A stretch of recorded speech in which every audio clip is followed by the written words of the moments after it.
This is London. In a moment you will hear the Prime Minister, the Right Honourable Neville Chamberlain, speaking from number 10 Downing Street. His speech will be heard all over the Empire, throughout the continent of America, and in a large number of foreign countries. Mr. Chamberlain. Tomorrow, Parliament is going to meet, and I shall be making a full statement of the events which have led up to the present anxious and critical situation.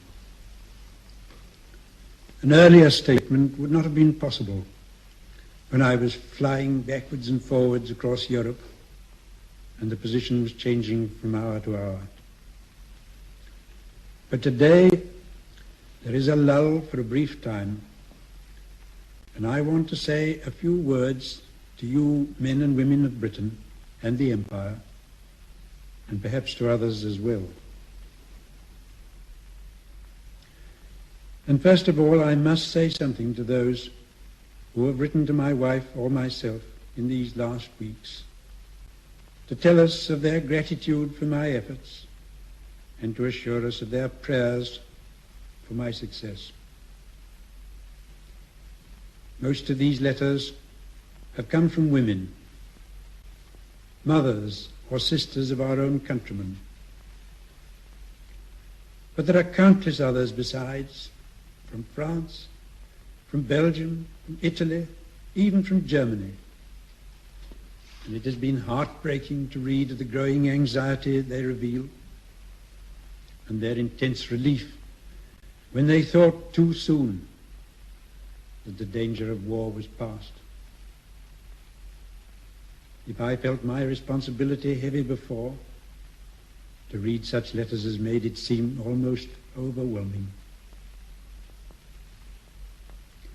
How horrible, fantastic, incredible it is that we should be digging trenches and trying on gas masks here because of a quarrel in a faraway country between people of whom we know nothing. It seems still more impossible that a quarrel which is already settled in principle should be the subject of war. I can well understand the reasons why the Czech government have felt unable to accept the terms which have been put before them in the German memorandum.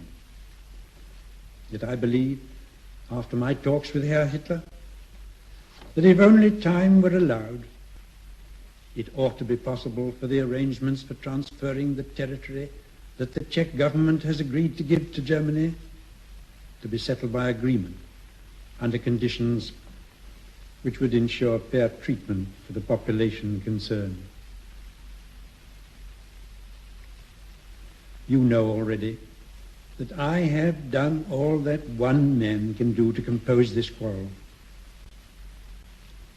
After my visits to Germany, I realized vividly how Herr Hitler feels that he must champion other Germans, and his indignation that grievances have not been met before this.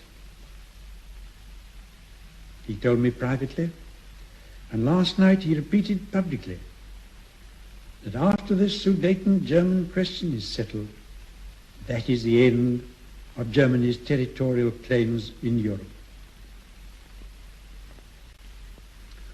After my first visit to Berchtesgaden, I did get the assent of the Czech government to proposals which gave the substance of what Herr Hitler wanted, and I was taken completely by surprise when I got back to Germany and found that he insisted that the territory should be handed over to him immediately,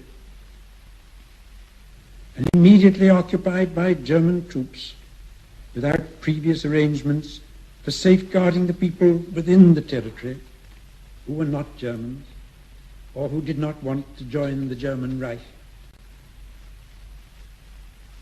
I must say that I find this attitude unreasonable.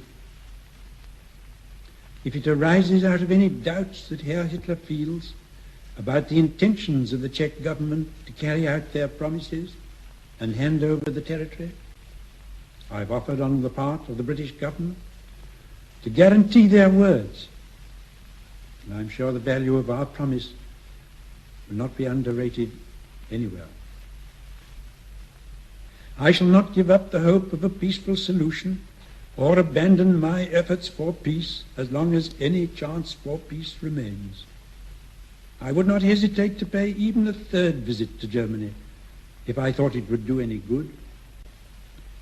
But at this moment, I see nothing further that I can usefully do in the way of mediation. Meanwhile, there are certain things that we can and should do at home. Volunteers are still wanted for air raid precautions, for fire brigade and police services, and for the territorial units. I know that all of you, men and women alike, are ready to play your part in the defense of the country, and I ask you to offer your services, if you have not already done so, to the local authorities, who will tell you if you are wanted and in what capacity. Don't be alarmed if you hear of men being called up to man anti-aircraft defenses or ships. These are only precautionary measures, such as a government must take in times like this, but they do not necessarily mean that we have determined on war or that war is imminent. However much we may sympathize with a small nation confronted by a big and powerful neighbor, we cannot, in all circumstances, undertake to involve the whole British Empire in war simply on her account. If we have to fight, it must be on larger issues than that. I am myself a man of peace to the depths of my soul. Armed conflict between nations is a nightmare to me. But if I were convinced that any nation had made up its mind to dominate the world by fear of its force, I should feel that it must be resisted. Under such a domination, life for people who believe in liberty would not be worth living. But war is a fearful thing, and we must be very clear before we embark on it that it is really the great issues that are at stake, and that the call to risk everything in their defense, when all the consequences are weighed, is irresistible.